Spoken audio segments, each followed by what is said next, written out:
E ele, por ele ter essa base, né, essas duas bases, ele vai trazer todo um diferencial do seu trabalho e será não só focado no bebê, mas no bebê e nos pais, em específico na mãe, justamente por a criança ter esse elo desde a geração até a maternidade e pós o nascimento. Mas ele vai focar no ambiente que esses pais vão trazer para essa criança e que essa mãe, o bebê vai ser a extensão, né, dessa mãe, vai trazer quanto à questão de seus estudos, de sua análise. Então, em primeira mão, eu vou só ajeitar um pouquinho aqui o meu notebook para eu poder enxergar.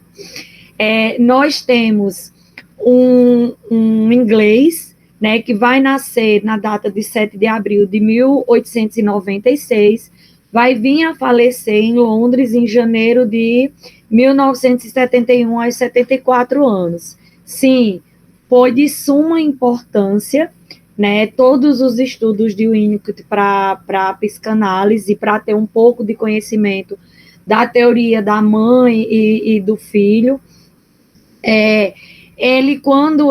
Primeiro ele vai fazer biologia, logo ele vai ingressar em medicina, só que ele vai dar uma interrompida por causa da Primeira Guerra Mundial, que vem a acontecer em 1914, e ele vai trabalhar de estagiário, né, nos campos de batalha. Então, ele vai ter aí, entre um tempo de 1900 e esse tempo aí, até se formar em 1923, né, que ele vai vir a se formar na clínica como pediatra, certo?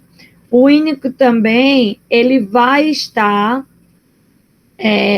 durante todo esse período, ele vai passar durante 40 anos fazendo estudo com essas crianças. Outro diferencial em seus estudos é que durante um período ele deu suporte tanto às famílias, mas em específico a essas crianças que sofriam com a guerra.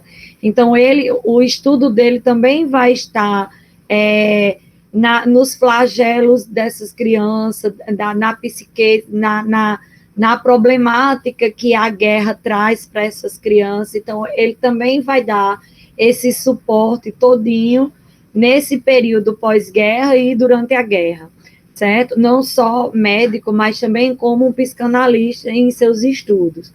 Aí nós vamos ter em 27, ele vai ser aceito como iniciante na Sociedade Britânica de Psicanálise, e em 35 ele vai finalizar a sua formação como analista nesse estudo com as crianças, certo? Foi presidente da SBP por 2 vezes, fez palestra, foi um grande estudioso em todo esse período, foi também responsável por participar de muitos discursos em jornais, escrever para revista, dialogar com o público sobre os seus estudos, sobre esse seu novo campo, né? Ele vai ter, deixa eu ajeitar aqui, aí ele vai ter aqui, a obra de Winnicott, ela é baseada em artigos de divulgação para jornais e similares, como revistas e rádios. Não foi, portanto, uma obra toda sistematizada em livros, mas ela vai ser completa, então ela vai ser compilada depois e vai vir para publicação de livros. Então, só um pouco para a gente conhecer essa obra, conhecer o nosso psicanalista, o Winnicott, né? E aí, na sua formação de criança e adolescência, ele vai estar envolvido dentro de um ambiente. Ele tinha mais 2 irmãs que eram mais velhas do que ele, criada por uma mãe que era muito carinhosa, porém ela também tinha alguns problemas melancólicos, depressivos. Então, mediante aquela toda aquela vivência do ambiente, faz aguçar a sua vontade do conhecimento, né, da psique humana. O Winnicott, ele vai ter um pai que vai ser comerciante e também vai estar envolvido com a política. Então, para a formação humana dele, ele traz o seu ambiente como um ambiente estável, um ambiente confortável, um ambiente criado pela mãe com muito amor, com muito carinho. Então, ele tem essa estabilidade dentro do seu ambiente. Apesar de que a mãe de Winnicott vai ter alguns problemas psíquicos, mas que não vai interferir nessa sua criação, nessa sua formação. Vanessa, pode passar o slide para mim, por favor?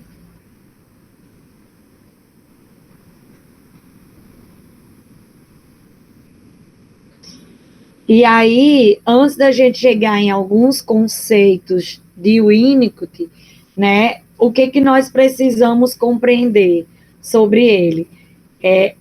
Além dele fazer os estudos da mãe, da maternidade, da criança como se fosse uma extensão da mãe, nós vamos ter dentro da sua literatura psicanalítica algumas palavras, algumas interpretações, algumas expressões que é própria de Winnicott, que é da literatura psicanalítica dele, dos estudos dele.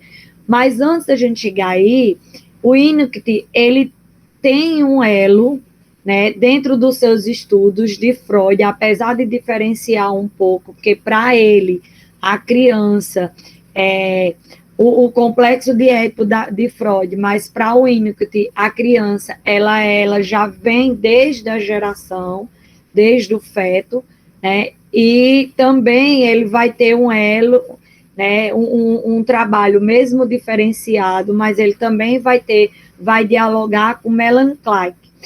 Então, nós vamos ter aí um psicanalista que ele vai se aprofundar na psique humana, mas essa psique lá da geração. E para ele era importante não compreender somente, está baseada somente na sexualidade, mas no ambiente, como esse ambiente era favorável para a criança, é quando a gente vai trazer o brincar, como a segurança com a mãe para a criança, porque a criança, ao nascer, ela é imatura na sua formação e no seu pensamento, e ela necessita dos cuidados maternos, né? E aí o Winnicott vem mostrar tudo para a gente quanto à questão desses cuidados, dessa construção da mãe e bebê, em que a mãe, nesse primeiro estágio, ela entra num processo psíquico. Por quê? Porque ela o mundo dela vai estar voltado para o bebê, o mundo dela vai estar voltado para a necessidade do bebê ao nascer. E aí eu vou passar para a Vanessa os conceitos de algumas expressões de Winnicott que só ele mesmo pode estar, para a gente poder compreender ao longo do nosso minicurso, dos nossos estudos. Pode passar, Vanessa.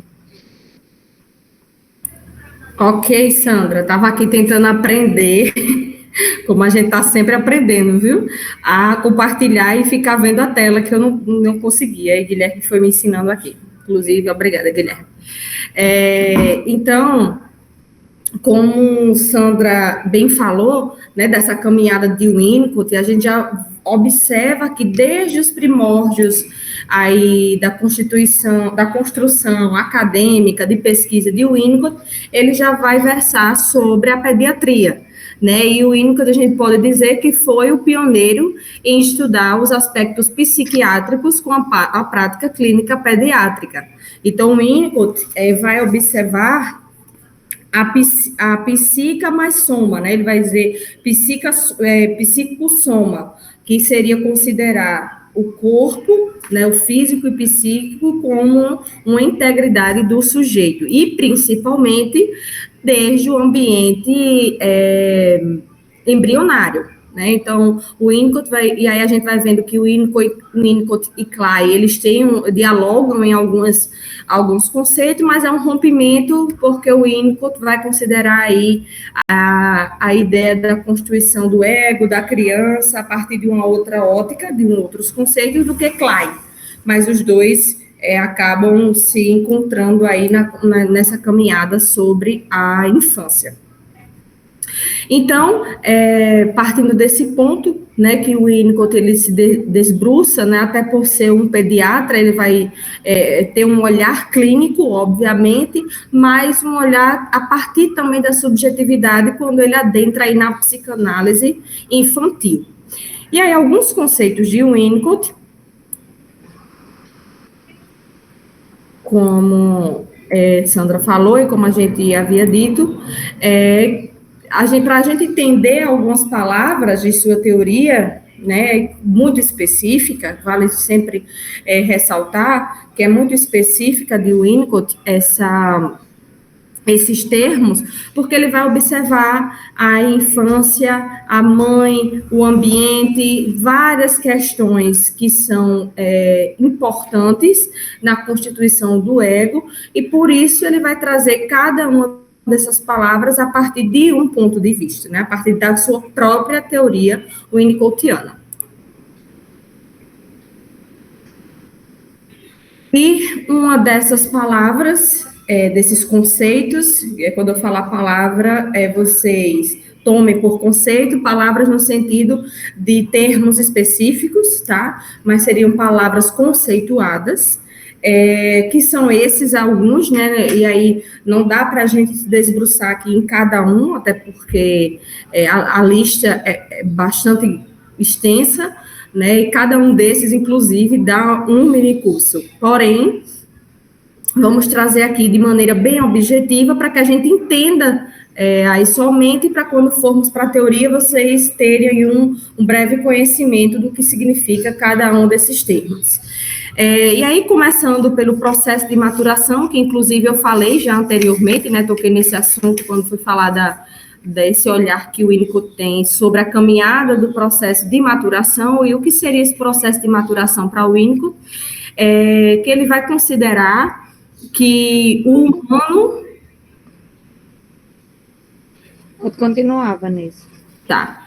Que o humano, ele tem tendência a se desenvolver e unificar a partir de uma formação, de uma evolução do ego, do superego e inconsciente, além dos mecanismos de defesa, né? Então, para o Winnicott, esse processo de maturação seria o que se chama do desenrolar da saúde psíquica, né? É tudo aquilo que vai levar o sujeito a constituir um ego, o superego e o inconsciente.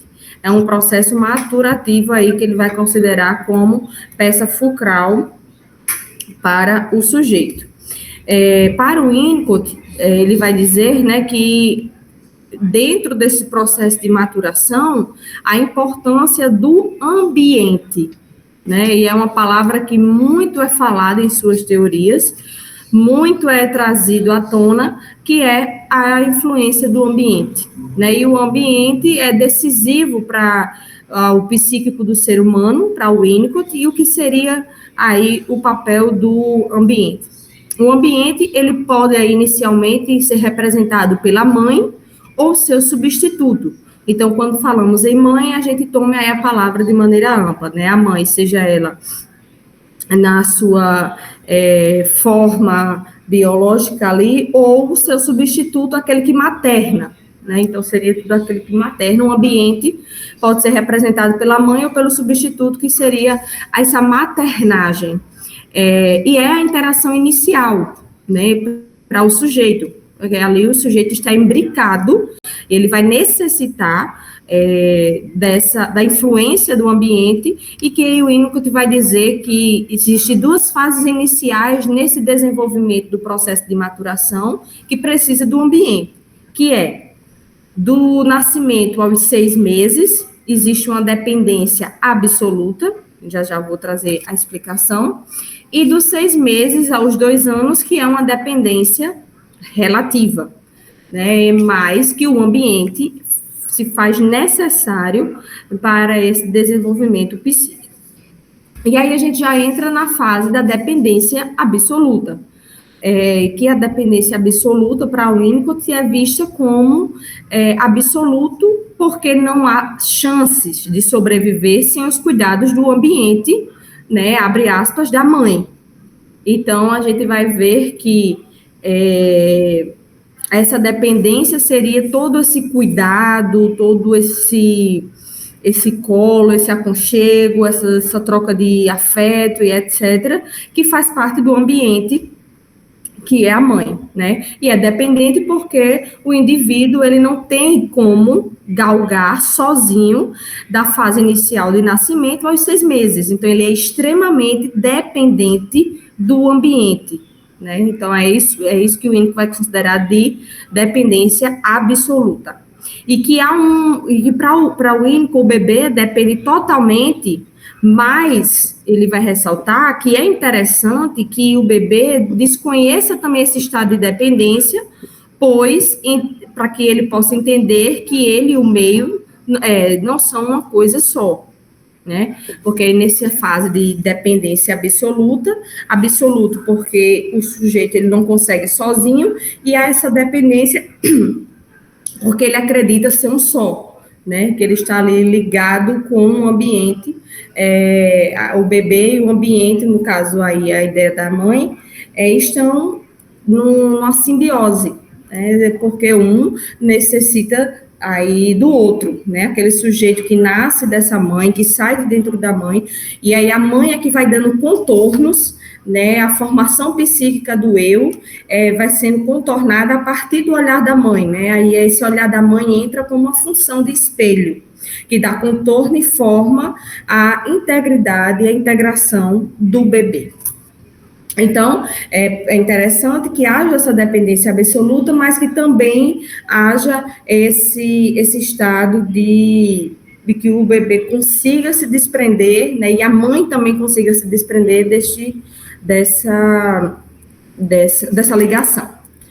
E aí, nesse momento em que a mãe está agindo ali, né, para atender às necessidades do bebê, que ela vai dando contornos, né, ela que vai nomeando, ela que vai formando aí o que é fome, o que é sede, o que é dor, o que é cólica, o que é sono, o que é o choro de colo, e etc., a mãe vai tendo 3 funções maternas para o Winnicott, que são exercidas simultaneamente, né, que é o primeiro para o Winnicott, é a apresentação do objeto, que é a função de apresentação do seio ou da mamadeira. Em razão de seu estado vital, a criança passa a esperar por algo, e esse algo surge e ele naturalmente aceita o objeto oferecido. É nesse momento que o bebê tem a ilusão de ter criado esse objeto para sua satisfação. Ele estava quase imaginando quando o objeto surgiu.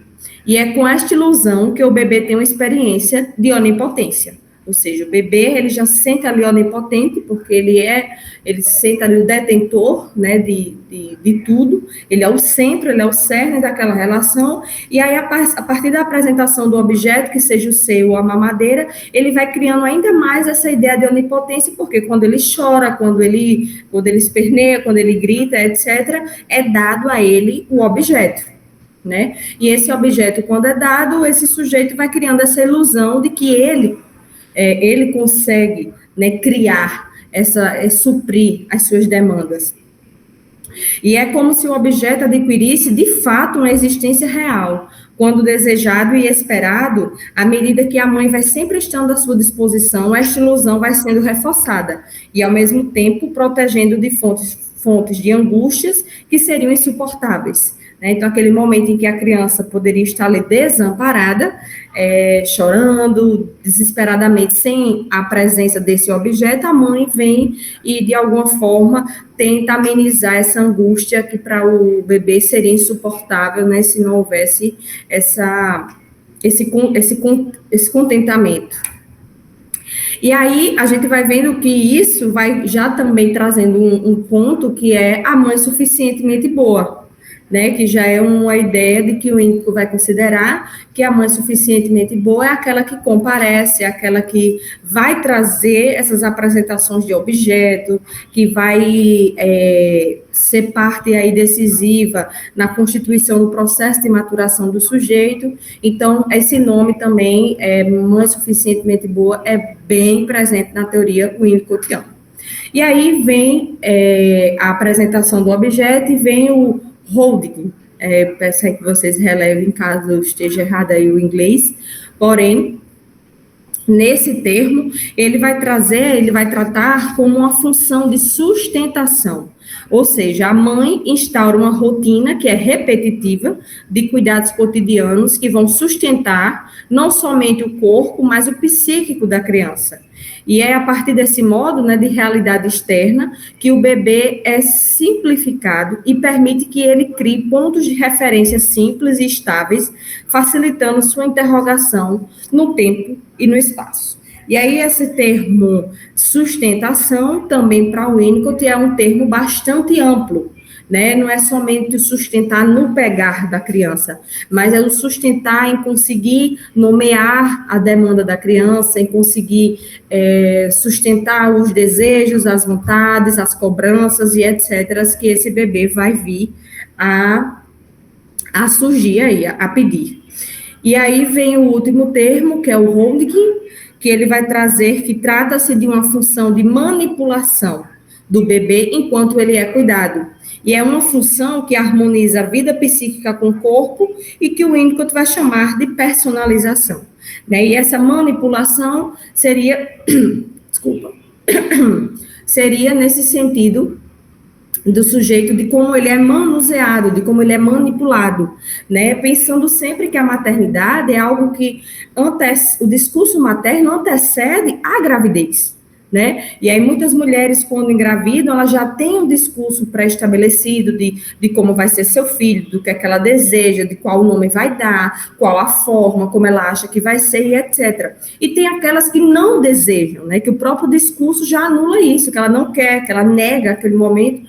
Então, essa sustentação e a manipulação é algo que, para a teoria winnicottiana, ela é necessária na constituição do sujeito, porque a forma como a mãe pega, a forma como a mãe banha, a forma como a mãe dá de comer, a forma como a mãe acalenta, acaricia, coloca para dormir, tudo isso vai refletir de uma forma que vai marcar nessa estrutura aí do ego do bebê.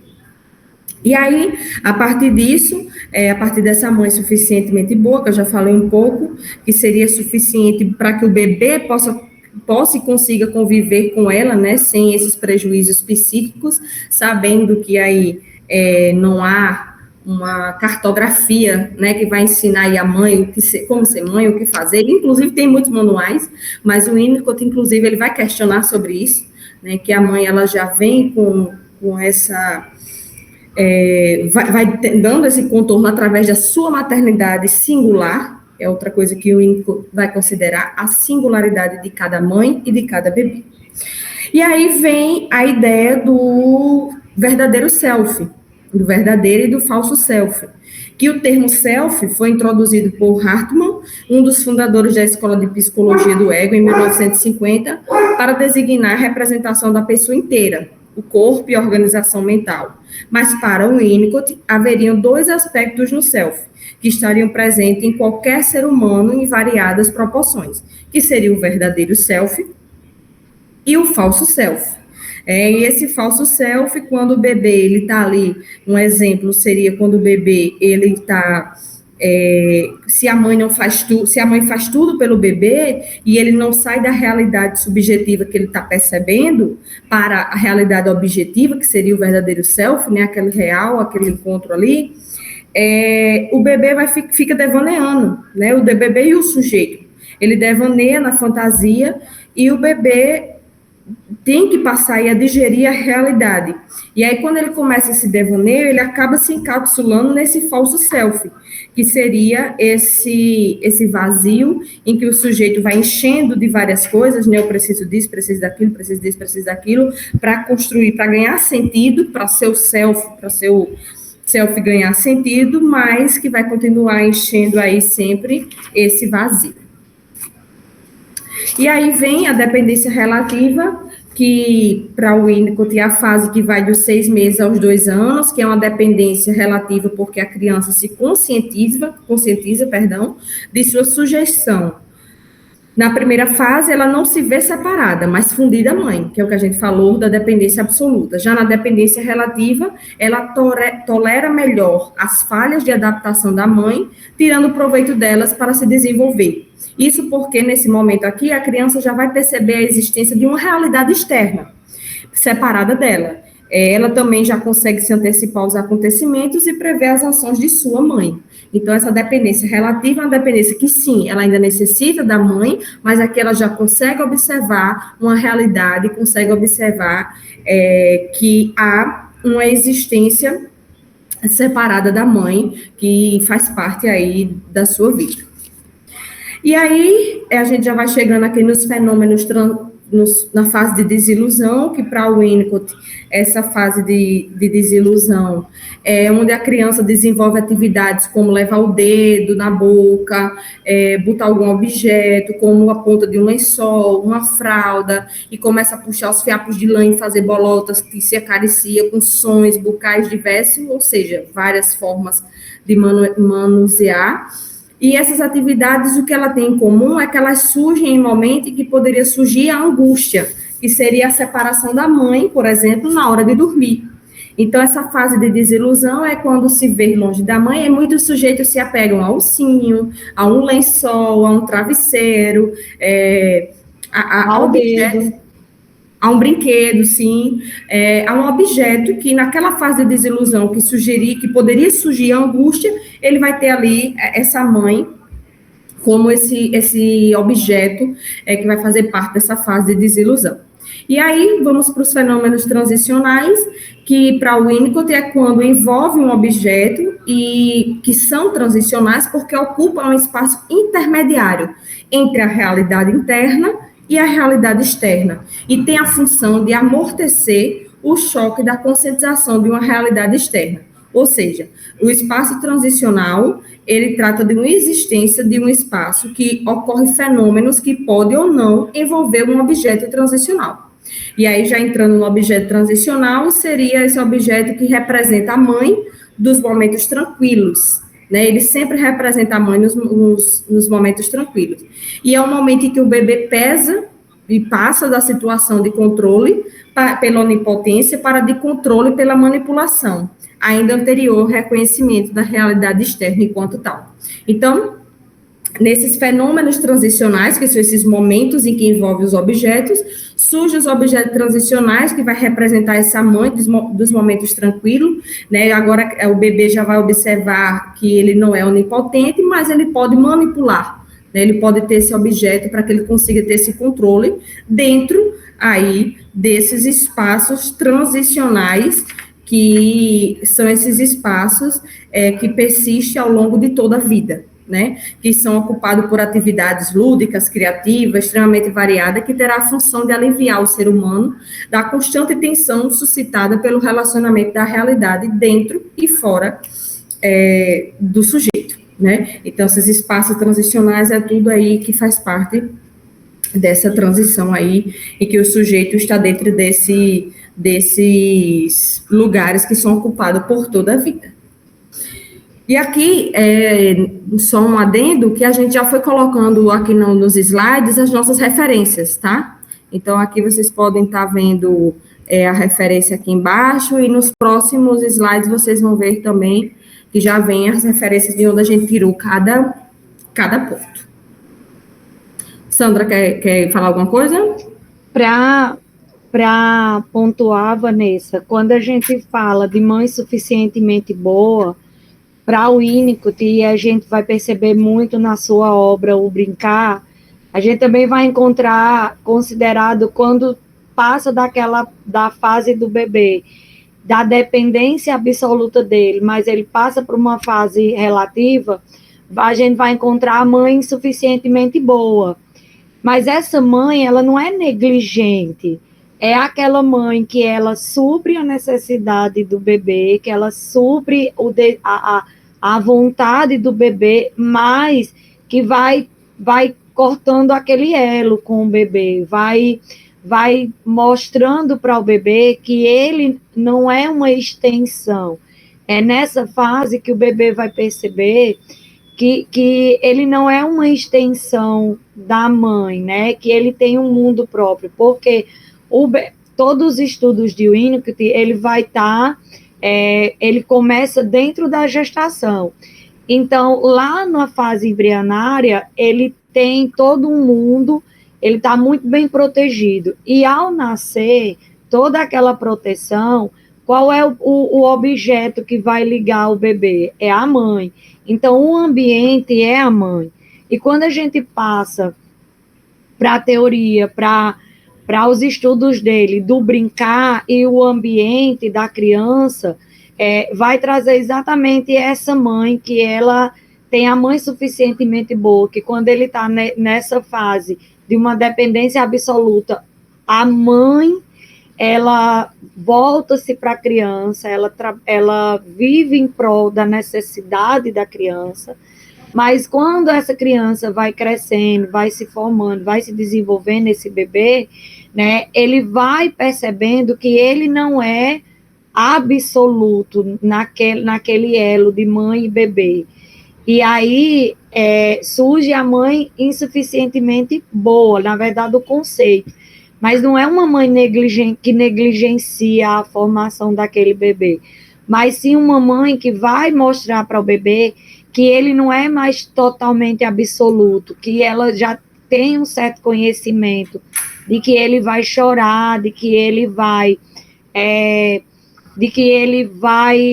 querer manipular, mas que ela também já conhece toda aquela dinâmica do bebê, né? Toda aquela fasezinha angelical do bebê que faz com que que nos manipule, né? E aí, nesse processo, nesse período da mãe suficientemente boa e a mãe suficientemente boa, vai trazer bem os estudos do brincar. Porque para o Winnicott traz uma abordagem de que o ambiente ele vai ajudar a formação dessa criança. E o brincar, ela é fundamental para essa formação. Porque o bebê, a ele se formando, criando a sua própria personalidade, vai vir o falso self e o verdadeiro self. Mas na construção do brincar, para o Winnicott, nós conseguíamos perceber, ele conseguia perceber algumas características que já estavam intrínsecas nesses bebês, nessas crianças, que vinham da sua formação e que vinham daquele ambiente conturbado, né? Então, um pouco isso. Aí, se você quiser passar... Certo, Sandra? Isso mesmo, ainda... Vamos lá. E aí, saindo agora dos conceitos winnicottianos, alguns dos conceitos winnicottianos, e como Sandra explicou, né, dentro desses conceitos, além do que já foi dito, essa ideia da mãe suficientemente boa, da sua onipotência e da importância do brincar na constituição desse sujeito, a gente vai agora para a parte teórica 1, né, que seria o livro Os Bebês e Suas Mães. Devido ao tempo, não vai dar aí para abordar todos os trechos, né, que trouxemos aqui, mas vamos elencar alguns para que a gente possa discutir um pouco, né, sobre essa teoria. O próprio livro, né, já bem sugestivo, né, o Bebês e Suas Mães, vai trazer várias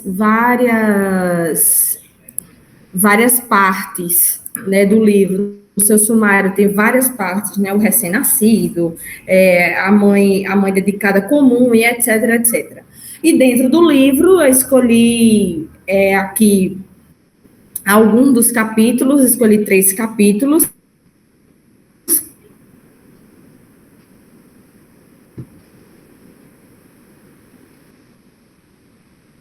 Enquanto Vanessa volta, né, o livro, na verdade, a gente vai trabalhar um pouco dentro dos conceitos no livro que foram abordados. Então, os próprios conceitos vai trazer no livro, nós sintetizamos os conceitos que vão estarem nos livros, nos 2 livros teóricos que nós vamos trabalhar, né, os bebês e as mães, e aí, partindo, essa teoria vai partir exatamente lá do início, da gestação, do ambiente da criança, junto com as mães, dessa formação da própria gestação, o quanto é importante e o quanto é significativo.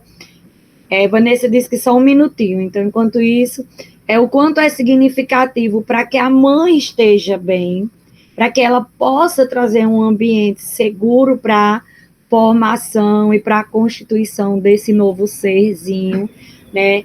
Que hora vai estar ligado, vai estar só que quando a gente fala de ambiente, Voltei. A gente fala de todo o ambiente. Voltou? Eita, tá me ouvindo? Tô. Ah, que descarregou aqui rapidinho. Pode falar, Sandra, você estava falando. Só para avisar então, que... Você vai colocando o slide e aí eu vou pontuando, tá bom? Quando a gente vai falando...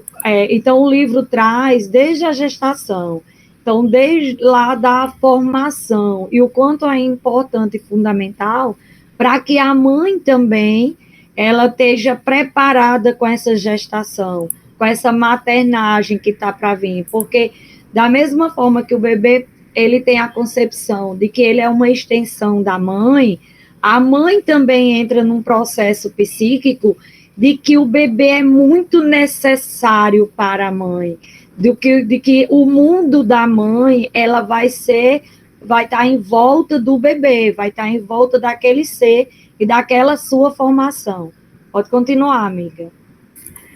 Então, e aí, dentro desse livro, né, que o bebê e suas mães, destaquei alguns capítulos, que é a mãe dedicada comum, o recém-nascido e sua mãe, e o ambiente saudável na infância. Aí não vai dar para falar tudo, né, sobre isso tudo, mas já fica aqui como dica de leitura para que vocês possam aí desbruçar e fazer a leitura deste material, que é muito importante, que inclusive é um dos mais frequentados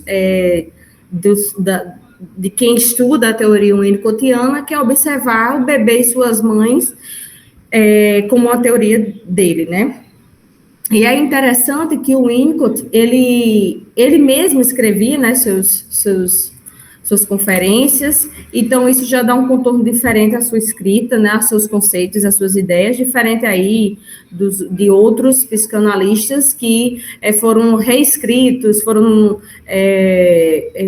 reescritos por alguém, né, nas conferências, e aqui ele próprio vai construindo essas ideias. E aí, a princípio, no capítulo A Mãe Dedicada Comum, a gente vai ver que a natureza, no entanto, decretou que os bebês não possam escolher suas mães. Eles simplesmente aparecem e as mães têm o tempo necessário para se reorientar e para descobrir que durante alguns meses seu oriente não estará localizado a leste, mas sim no centro, ou será que um pouco fora do centro, né? E o Winnicott é sempre bem irônico, assim, em algumas perguntas.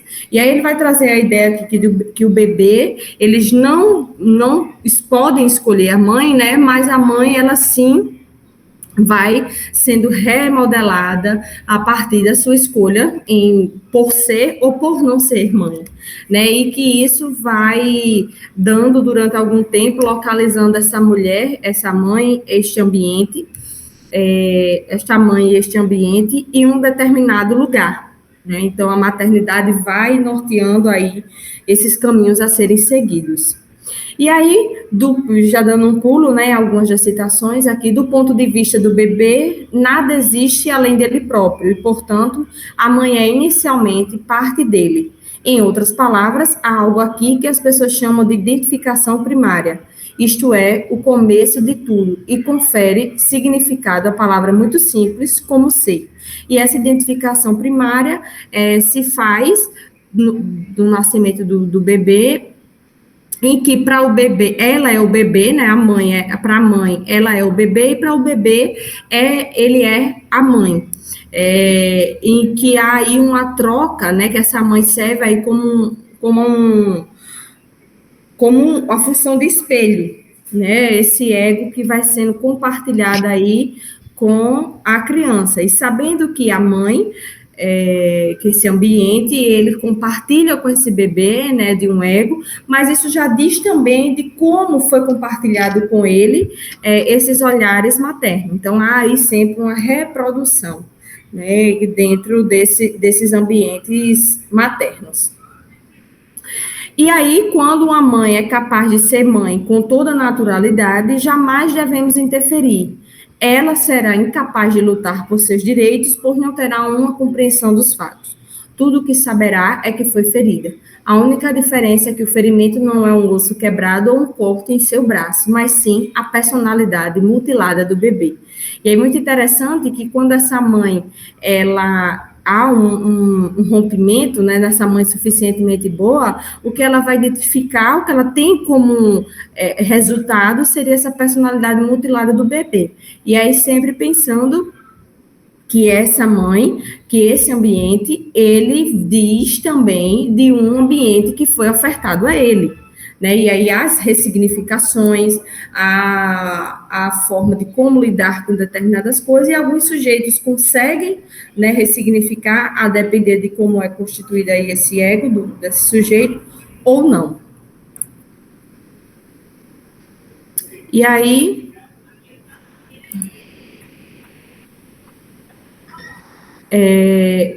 aí a gente parte para o capítulo recém-nascido e sua mãe, e que ele vai dizer o seguinte, né? A partir desse momento da mãe dedicada comum, essa mãe que se dedica, essa mãe que se coloca ali na maternidade, essa mãe que se coloca ali como ambiente, né, favorável para essa criança, essa importância dessa mãe dedicada comum, a gente vem para essa relação do recém-nascido e sua mãe, né, que ele já vai dizer que um bebê a quem seguram bem é muito diferente de outro, cuja experiência de ser segurado não foi muito positiva.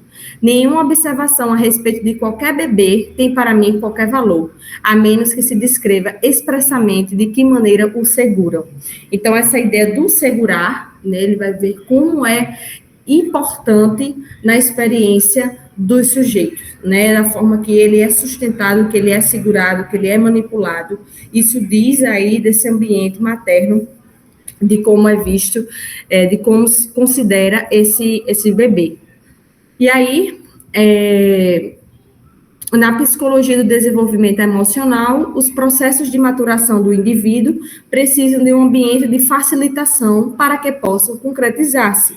Então, nesse processo de maturação, esse ambiente de facilitação seria essa mãe que vai ser essa mediadora nesse processo aí de facilitar as angústias, os desejos, a vontade e etc.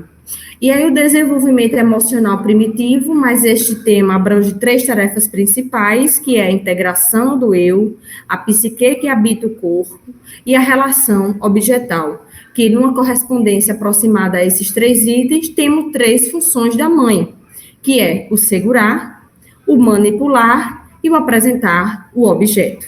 Então, no desenvolvimento emocional primitivo, a partir dessas tarefas, né, da mãe suficientemente boa, que é integrar o eu do sujeito, a partir das nomeações e do contorno e da forma que ela vai dando a esse ego desse bebê, e a psique que habita o corpo, considerando aí o bebê desde cedo como um sujeito subjetivo, e a relação objetal, que é a partir do momento que a mãe apresenta os objetos, como a mamadeira ou como o seio, como uma forma de suprir a demanda desse sujeito.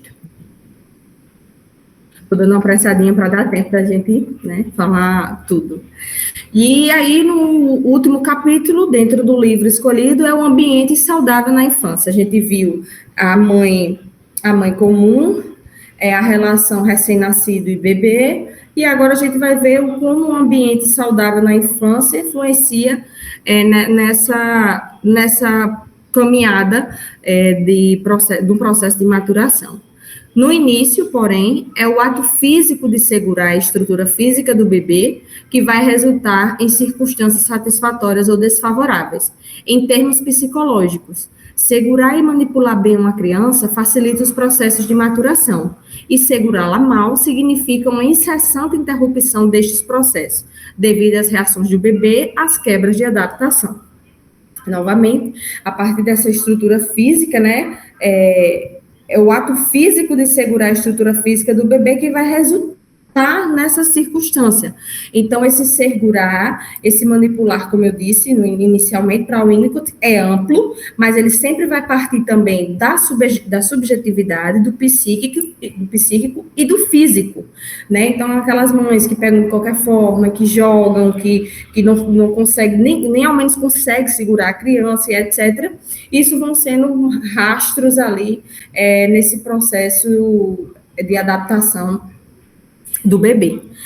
E aí, no início, não só a alimentação, que é o início da relação objetal, como a totalidade do relacionamento deste novo indivíduo com o mundo real, tem que se basear na forma como as coisas se iniciam e no padrão que desenvolve gradualmente, de acordo com a experiência que faz parte do relacionamento humano entre o bebê e a mãe. E aí a alimentação, ela não vem somente como relação objetal, mas como uma totalidade, que é naquele momento em que a mãe está ali amamentando, né, que é a alimentação de maneira ampla, que se tem um olhar, que se tem um tempo para aquilo, que se tem a forma, o manuseio. Então, isso tudo vai criando essas experiências do relacionamento humano entre o bebê e a mãe. E muito rapidamente, o bebê se transforma em uma pessoa facilmente identificável como humana, mas, na verdade, ela já tem sido humano desde que nasceu. Quanto mais cedo reconhecemos tal fato, tanto melhor. E aí o boom da teoria winnicottiana é trazer que, né, ou refletir que, desde o início, desde os primórdios ali no nascer, que o sujeito já é sujeito, né, no sentido de ter a subjetividade, de ter um ego, de ter ali o superego, o inconsciente, que vão sendo, obviamente, a partir da idade, a partir do tempo, constituído através da sua relação aí com o ambiente materno. E aí, quando se entende isso, para o Winnicott se fica melhor por considerar, né, a importância da mãe neste processo de maturação. Então, só rapidamente revisando, a gente falou da mãe comum, da relação do recém-nascido com a mãe, e, por fim, o ambiente saudável na infância. Como isso vai sendo, aí para o Winnicott, construtivo, né? Cada tópico desse vai se alimentando de outro, tudo aí em prol da gente observar como se dá a construção subjetiva do sujeito, né? As singularidades e a essência do sujeito de dentro para fora. E agora é com vocês, Sandra. Obrigada, Van. Van, eu consegui abrir o slide aqui para eu poder ver. Aí qualquer coisa eu vou pedir para você ir passando, tá bom? Tudo bem. Vamos lá. Nós falamos da construção do ambiente, né, desse elo da mãe com o bebê, o quanto é importante essa mãe estar bem para poder receber esse bebê bem. E aí, quando a gente se depara, quando uma mãe ela não está preparada, como Vanessa disse lá no início, quando uma mãe não está preparada, assim, porque não somos obrigadas a estar sempre preparada, mas é importante saber o quanto esse outro ser, ele depende da gente. Então, ele depende do meu estar bem, ele também depende, porque ele se sente uma extensão de mim. Então, se eu estou bem, eu estou preparando um ambiente para ele estar bem. Inclui o pai, inclui também as pessoas que estão em volta desse bebê. Mas a mãe, os estudos de Winnicott vai falar da relação da mãe com o bebê, né? Dessa formação. Gente, só um minutinho, porque eu tenho um gato em casa. O gato que participar, Vanessa, da apresentação. Fique aí. Ora. É abusivo, viu? Meu relacionamento com o gato. Aí, aliás, o dele para comigo. Aí, dessa formação desse bebê. E aí, o Winnicott também vai, em seus estudos, mostrar para a gente, depois desse ambiente formado, o brincar. E eu trouxe o brincar e a realidade, porque no nosso segundo dia de mini curso, a gente vai falar dos contos de fada, do imaginário, né? E dessa construção dessas personagens nos contos de fada. E para anteceder aos contos de fada, eu disse, não, Vanessa, vamos pegar o brincar, porque o brincar é quando o Winnicott vai estudar aquela criança um pouco mais formada, aquela criança que ela não está mais tão na dependência absoluta da mãe, né?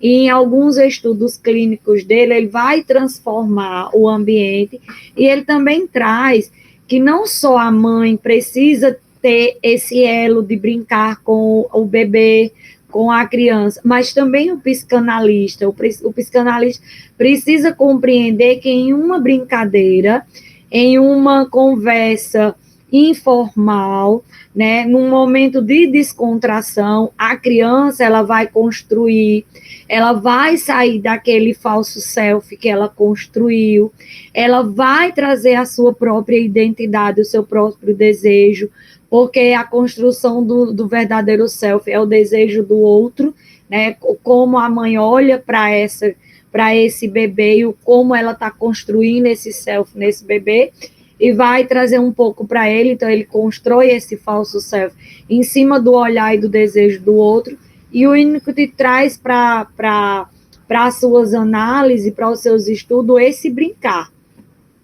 E o quanto é importante esse brincar. Então, aí apresenta o livro, né?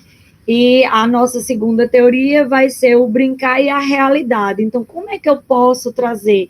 E para quem é pedagoga, a Aparecida que não me deixe negar, que eu também sou pedagoga, o quanto a gente trabalha a identidade da criança, o quanto a gente trabalha a coordenação motora, psicomotora, o quanto a gente trabalha nos primeiros anos da criança, que é a educação infantil, a própria identidade, a própria autonomia, o protagonismo dessa criança. Então, tudo isso a gente vai encontrar dentro dos estudos de Winnicott, e ele vai dizer para a gente, ele vai mostrar para a gente que aquele fazer brincar, né, está trazendo autonomia para aquela criança, aquele fazer brincar, lá no final daquele fazer brincar, vai mostrar aonde é que teve aquela ruptura, naquela transição, e ele está com alguma patologia. Então, esse fazer brincar é muito importante para essa segunda etapa dessa formação. E não é só o brincar com o boneco, mas sim o brincar com o outro. O outro é importante nessa construção dessa brincadeira. Vai ter um momento em suas análises que ele vai brincar com a criança, que ele vai deixar a criança brincar, e ele vai trazer a família, a mãe ou o pai, para brincar junto. Então, a criança vai ter uma relação de brincar que então não tinha, que até então não tinha. Nós que somos mães um pouco pedagoga, quando a gente encontra uma casa que tem brinquedo, mas que a casa é muito arrumadinha, a gente percebe que aqueles brinquedos são decorativos e que aquela criança ela tem uma certa limitação para brincar, né? Então, o brincar vai fazer com que essa formação desse ser seja fundamental e seja importante. Minha amiga, passe aí o slide para a gente compreender um pouco sobre essa citação de Winnicott sobre o brincar.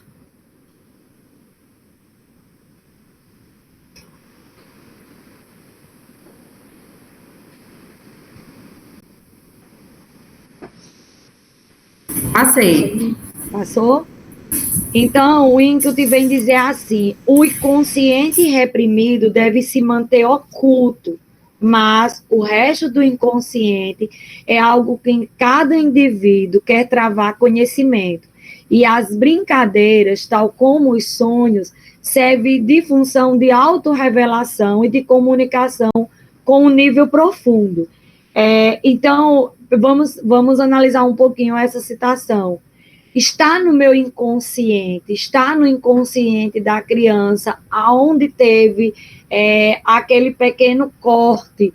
E aquele corte, aquele rompimento, aquela ruptura, trouxe alguma sequela para aquele bebê ou não. Aquele ambiente que ele não foi confortável para a formação lá de quando ele era bebê, naquele período em que ele tinha, era totalmente absoluto a necessidade do bebê para com a mãe. Então, será esse inconsciente, será esse algo que está guardado, muito guardado, e que só na brincadeira eu vou poder expor, porque na brincadeira eu vou ser livre, né? Na brincadeira eu vou descobrir o meu verdadeiro self, mas o meu self construído por mim, aquele que está guardado, que está resguardado. E vai se vir de revelação, vai se vir de uma comunicação. Então, será através dessa brincadeira que eu vou poder analisar se a criança ela é tímida, se ela é retraída, se a linguagem dela, ela gosta muito de falar, de gesticular. Eu tenho um problema com gesto tremendo. Eu acho que eu gosto de ser, assim, não o centro das atenções, mas que alguém que me veja, porque eu tenho que amarrar a minha mão. Então, na brincadeira que a criança vai se soltar. E a brincadeira para o Winnicott é muito importante nessa formação desse indivíduo, mas mais importante ainda é em descobrir o que é que aquele indivíduo guardou, né? Para que ele possa ter tido algum problema ou então algum distúrbio psíquico, né? Ou ter adquirido alguma patologia mais na frente. E o Winnicott vai falar também que nesse processo, ao analisar, o analista, ele não vai analisar somente a criança ou somente o bebê, mas também ele pode trabalhar essa brincadeira tanto na fase de adolescência quanto na fase adulta, porque no fundo, né, tudo está guardado e teve uma ruptura lá no passado, lá no início, lá nos primórdios. Pode passar, Vanessa, para mim. E aí, dentro dessas brincadeiras, Vanessa falou muito bem sobre lá onde a gente trouxe os conceitos, sobre esses fenômenos transicionais e esses objetos transicionais, né? Então, para a psicoterapia, tem que ter um tratamento nesse brincar com as duas pessoas, elas têm que interagir, elas têm que ser juntas. Eu fico assim, me revirando, eu sou educadora, então eu fico me revirando quando eu vejo uma mãe dizendo assim, eu não gosto que o meu filho venha para a escola, porque ele se machuca, e quando é muito bebezinho, porque a outra criança toma o brinquedo, mas é nesse tomar o brinquedo que ela vai se defender, que ela vai poder ter autonomia, que ela vai aprender a dizer os nãos, que a vida mais para frente vai mostrar. Então, lá quando o analista está lá na sua sessão, o brincar tem que brincar. Aí, dentro dos seus estudos, ele vai brincar, o psicanalista com a criança e aquela fase da brincadeira, vai a família e a criança sozinha, para que ele consiga formar uma linguagem dessa criança, né? Dessa criança, e poder entrar no seu inconsciente. Então, ele vem dizer que a brincadeira é universal, é própria e é saudável. O brincar facilita o crescimento e, portanto, a saúde. O brincar conduz os relacionamentos grupais.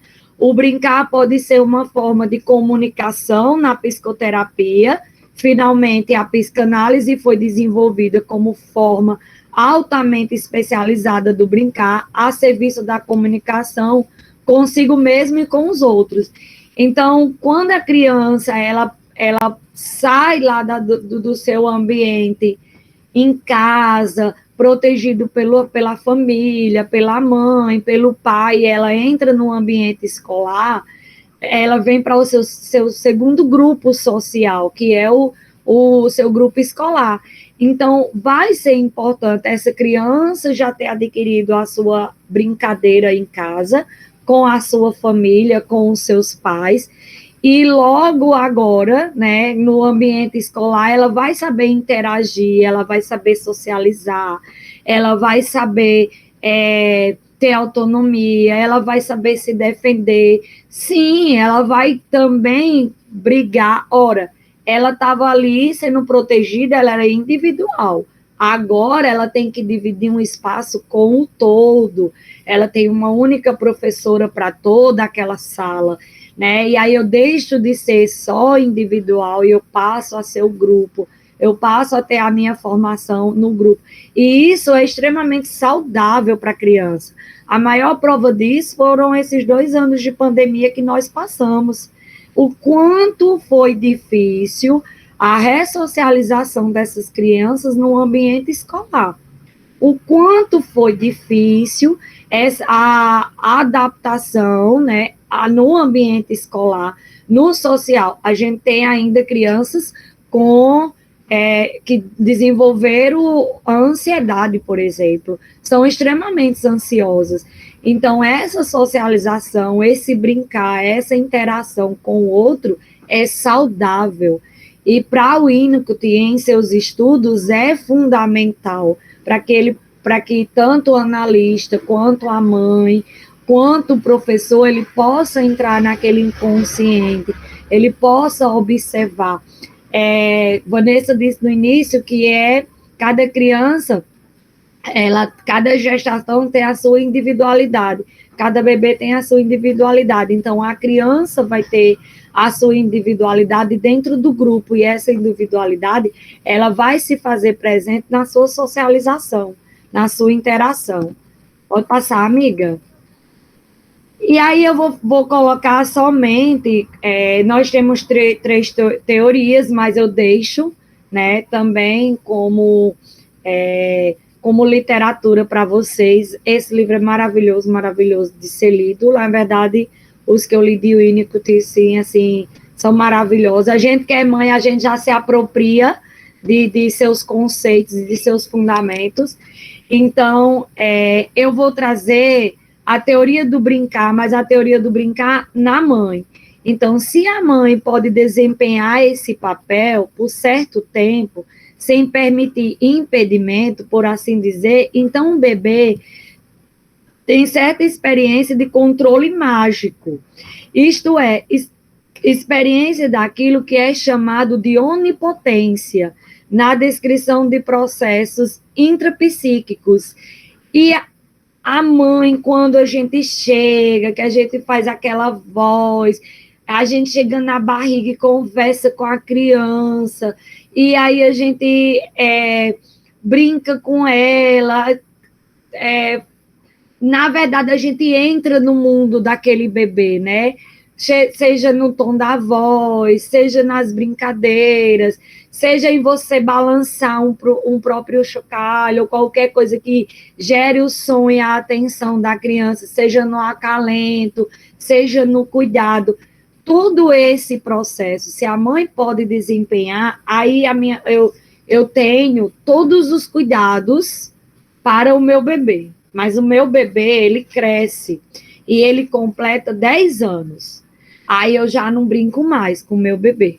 Aí eu já não eu já não interajo mais no mundo que aquele bebê está interagindo. Ah, mas ele agora é adolescente. Ah, eu já não me preocupo mais com os desejos que eles se preocupam. Mas a mãe, ela tem que acompanhar todo esse processo. É claro que a criança, no início, o bebê, ele vai se desenvolver com todo esse ambiente saudável, com todos esses cuidados, com o brincar, na formação, na construção desse bebê, mas a mãe, ela acompanha toda essa sua fase, ou ao longe, ou com algumas pinceladas, ou só para dizer assim, ó, estou ligada no seu movimento, mas a mãe acompanha, né, tudo isso daí, porque a criança, ela sente falta, a mãe também sente falta, mas a criança também sente falta. E é quando a gente encontra, assim, alguns relatos de adolescentes, assim, ah, mas a minha mãe não sabe não, porque ela não tem tempo, ela não pode, ela não dá. Cadê aquele tempo que ela gerou quando ele era bebê? Ele ainda está no processo de formação, ele ainda está adquirindo esse processo, né, de autoconhecimento, de crescimento. Então, o brincar a gente nunca deixa de ter, a gente nunca deixa de desfazer ou rejeitar tudo isso. E aí, na teoria da brincadeira, ainda diz assim: o objeto é repudiado, aceito de novo e objetivamente percebido. Esse processo complexo é altamente dependente da mãe ou da figura materna, preparada para participar e devolver o que é abandonado. Isso significa que a mãe, ou parte dela, se acha num permanente oscilar entre ser o que o bebê tem, capacidade de encontrar e, alternativamente, ser ela própria, aguardando ser encontrada. Se a mãe pode desempenhar esse papel por certo tempo, sem permitir impedimentos. Então, percebam que para o Inoct, a relação mãe-bebê, ela perdura, né? A relação mãe-criança, ela vai perdurar. Essa convívio, essa relação, ela vai existir. Por quê? Porque teve a base, porque teve a formação. Então, mesmo que isso aconteça alternativamente, quer dizer, ela apresenta o objeto, depois ela retira o objeto, depois ela apresenta o objeto novamente, mas outro objeto, para suprir outra necessidade desse bebê. Vanessa, passa para mim novamente.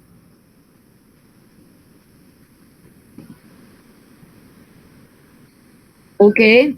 E aí, ainda dentro da teoria do brincar, né? O brincar, ela vai ser uma área da realidade psíquica interna dessa criança, né? Ela está fora do indivíduo, ela está fora, mas ela está no mundo externo. Então, a criança saiu daquela formação embrionária, ela também saiu daquela necessidade absoluta, e agora ela está naquele processo relativo. Então, ela vai fazer parte, né, o brincar faz parte do seu psíquico interno, é algo que está externamente para a criança, que está fora da criança, mas que vai fazer vai ter uma significância enorme para a criança, esse brincar. E aí, vem dizendo assim mais um pouco sobre essa teoria do brincar, a criança traz para dentro dessa área da brincadeira objetos ou fenômenos oriundos da realidade externa, usando-os a serviço de alguma amostra derivada da realidade interna ou pessoal. Sem alucinar, a criança põe para fora uma amostra do potencial onícoro e vive com essa amostra num ambiente escolhido de fragmentos oriundos da realidade externa. Então, aquilo que vai trazer de consequência para o psíquico dessa criança vai estar lá no seu inconsciente. E, através da brincadeira, todos esses flagelos, ou todos esses fenômenos, eles vão virem vão ficarem à mostra. Ela vai falar, ela vai apresentar dentro da brincadeira, né? Se a gente desenvolve uma criança extremamente violenta, possa ser que no seu ambiente ela consiga presenciar alguns atos de violência. Um exemplo, por exemplo, quando a gente está em sala de aula e a gente observa um comportamento da criança, a primeira coisa que o professor, que é o educador, ou o pedagogo, ele olha assim e faz, meu Deus, como é a família dela? Vamos olhar a família para a gente poder conhecer a criança. Por quê? Porque são essas relações familiares que vai estar dentro, que vai estar dentro desse processo de formação intrínseco nessa criança, e que através da brincadeira ela vai poder explanar, ela vai poder mostrar, ela vai falar não, mas ela vai se caracterizar como tal. Então, o brincar, ele implica confiança e pertence ao espaço potencial existente entre o que era o princípio, que era o bebê, e a figura materna, né? Com o bebê no estado de dependência quase absoluta e a função adaptativa da figura materna, tida como certa pelo bebê.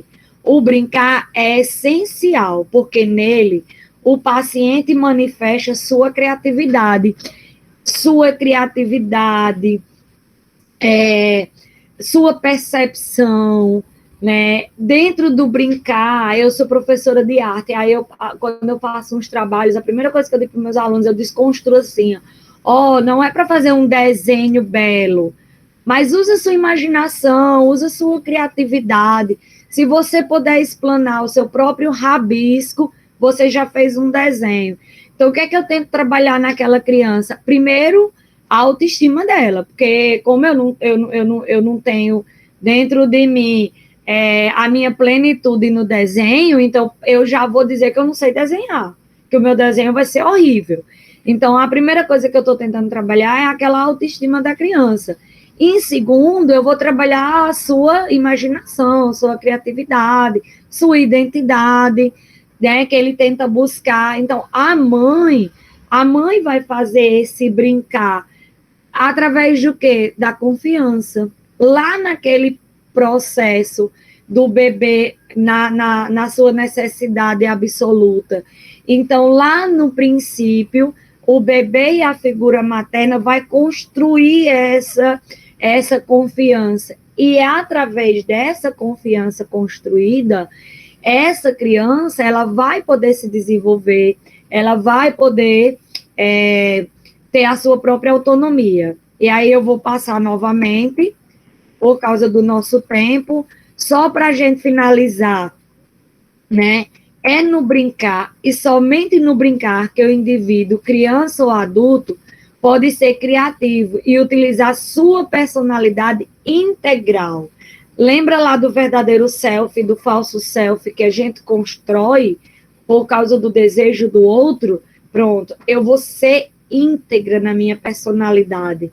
E é somente sendo criativo que o indivíduo descobre o eu, o seu verdadeiro self, o seu self, não o self no qual o outro projetou da criança, ou projetou do bebê, ou de você, mas o seu verdadeiro self.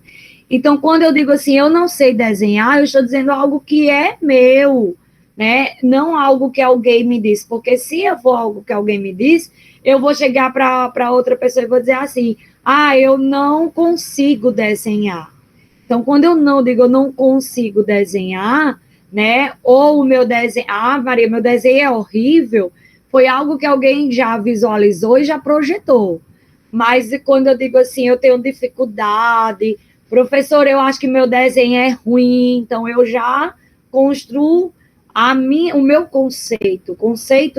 Eu mesmo estou colocando para fora o meu verdadeiro self. E é através do brincar, é através dessa imaginação, da fantasia, da criatividade, que você consegue trazer o verdadeiro self, que a criança ela consegue desenvolver e ela consegue explanar e mostrar esse verdadeiro self na brincadeira. E aí a gente finaliza hoje. Oi, Vanessa, eu Eu dei uma carreirinha, porque a gente ia finalizar às 5h30, né? Era? Isso, Sandra.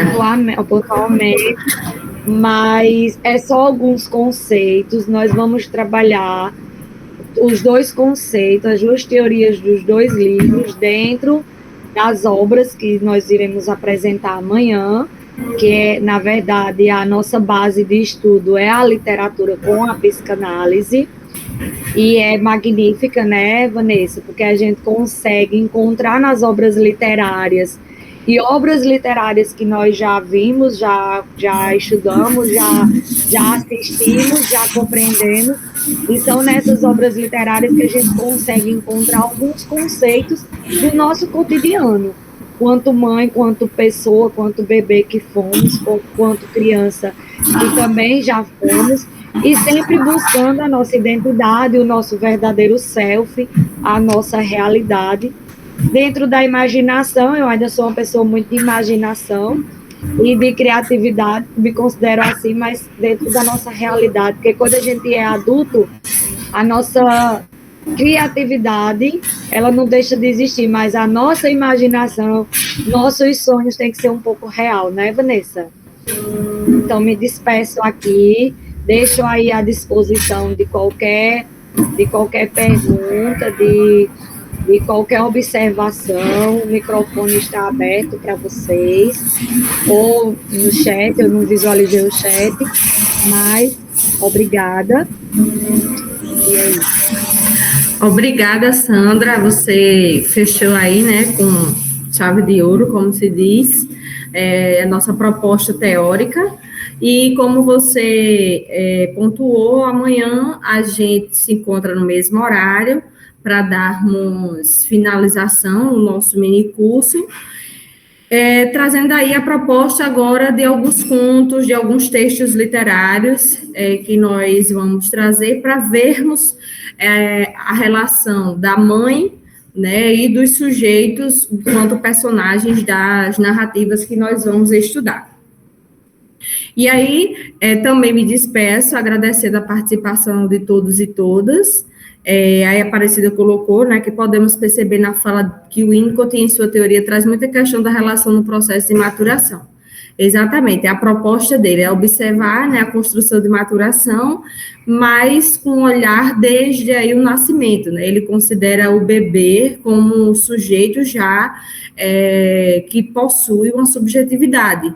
Então, a importância de tudo isso que falamos, né, nessa relação com a mãe, do ambiente, dos objetos, da apresentação dos objetos, do brincar, do fantasiar, o quanto tudo isso é importante nessa relação de processo de integração aí do indivíduo. E obrigada, Aparecida, né, pela colocação, obrigada a todos e todas. Coloquei a lista de frequência, Sandra já aqui também, para todos e todas. E amanhã a gente se encontra, né? E já vamos ter a abertura oficial do nosso congresso. Às 6h30 já teremos a apresentação das falas para abertura e logo após teremos uma palestra. Então, já convidamos a todos e todas a participarem. Sandra, obrigada pela parceria de hoje. Obrigada a Temístocles, que é o Theo, é bem difícil o nome, obrigada, e abraço e até amanhã. Amanhã a gente se encontra no mesmo bate-horário, no bate-local, que é aqui. Um cheiro, Sandra, um cheiro a todos e todas, até amanhã. Tchau, tchau.